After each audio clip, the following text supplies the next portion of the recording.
Bulgaria کے مسلم اقلیتی گاؤں ریبنوف سے تعلق رکھنے والی قدائر اویری کے لیے یہ ایک خاص لمحہ ہے۔ کسی بھی دلہن کی طرح وہ بھی اپنی خوشی چھپائے نہیں چھپا سکتی تھی۔ وہ اپنی بہنوں، کزنوں اور دیگر رشتہ داروں کے ساتھ رقص کر رہی ہیں۔ شادی سے پہلے انہوں نے اپنے ہونے والے شوہر ایساف کے ساتھ بھی رقص کیا۔ یہ عجیب بات نہیں بلکہ یہاں کی ایک پرانی روایت ہے۔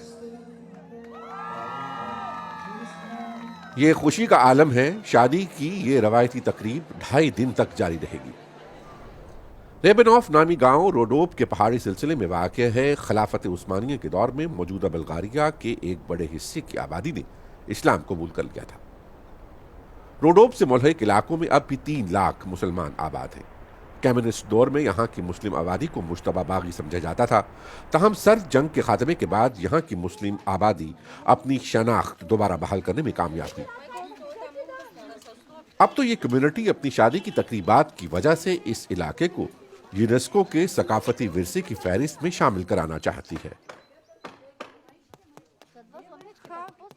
بلغاریہ کے اس گاؤں میں شادی سے کئی ماہ قبل ہی شادی کی تیاریاں شروع ہو جاتی ہیں۔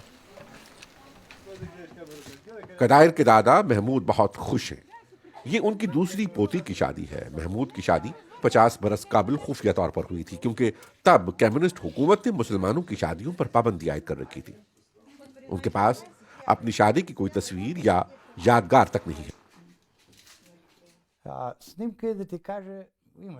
70 کی دہائی کے بعد سب کچھ بدل گیا۔ تب ہمارے گھروں پر حملے شروع ہو گئے۔ ہمیں باغی سمجھا جانے لگا۔ حملہ آوروں نے ہماری خواتین کی عزت کا بھی خیال نہ کیا۔ سکارف اور پردوں کی بے حرمتی کی اور مردوں کی ٹوپیاں بھی پھاڑ دیں، ساتھ ہی تصاویر بھی۔ اس ظلم سے بچنے کی خاطر ہمیں اپنی شناخت چھپانا پڑی۔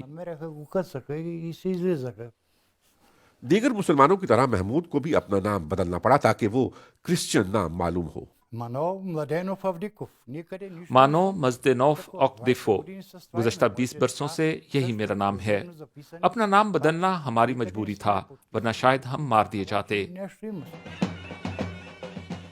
بلغاریہ کی یہ مسلم کمیونٹی اپنی تلخ یادوں کو بھلا دینا چاہتی ہے۔ مقامی لوگوں کا کہنا ہے کہ شادی کی ایسی تقریبات دراصل انہیں خوشی اور شناخت کا حقیقی احساس دیتی ہیں، اور یوں وہ اپنے لرزہ خیز ماضی کو دفن کر سکتے ہیں۔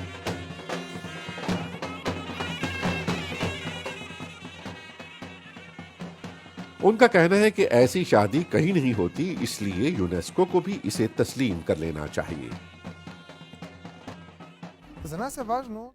روبینوف گاؤں کی شادی کی ان روایات کو یونیسکو کے عالمی ثقافتی ورثے کی فہرست میں شامل کیا جانا چاہیے، تاکہ بلغاریہ کی مسلم کمیونٹی بھی اپنا ایک منفرد تشخص قائم کر سکے۔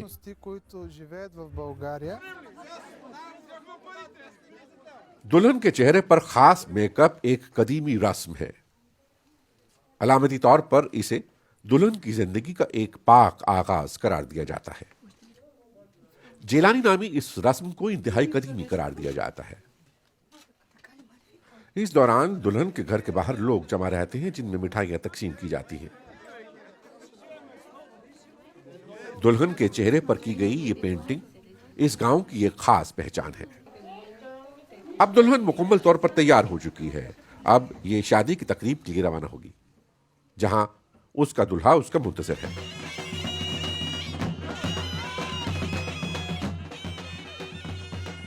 روایات کے مطابق دلہن کو شادی کی تقریب تک جاتے ہوئے اپنی آنکھیں بند ہی رکھنا ہوگی، اس وقت تک جب تک وہ شادی کے سٹیج تک نہیں پہنچ جاتی۔ پوماک مسلم کمیونٹی اپنی ان روایات پر فخر کرتی ہے۔ بے شک اس طرح کی شادی دنیا کے شاید کسی بھی علاقے میں نہیں ہوتی۔